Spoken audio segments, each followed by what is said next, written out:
நேற்றைய சுவை இன்றைய சந்தோஷம். பாரம்பரியம் பேசும் தின்பண்டங்கள்.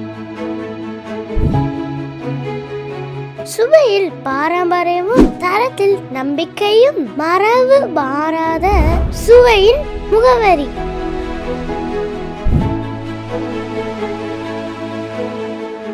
உங்கள் குடும்பத்தின் பாரம்பரிய தேர்வு சுவை மட்டுமல்ல, தமிழின் அடையாளம்.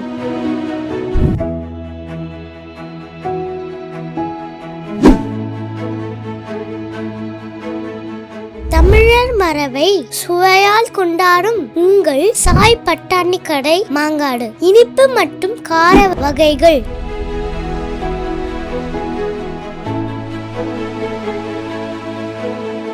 கடையில் பற்றிய டீடைல்ஸ் டிஸ்கிரிப்ஷன்ல கொடுத்திருக்கேன், செக் பண்ணி பாருங்க.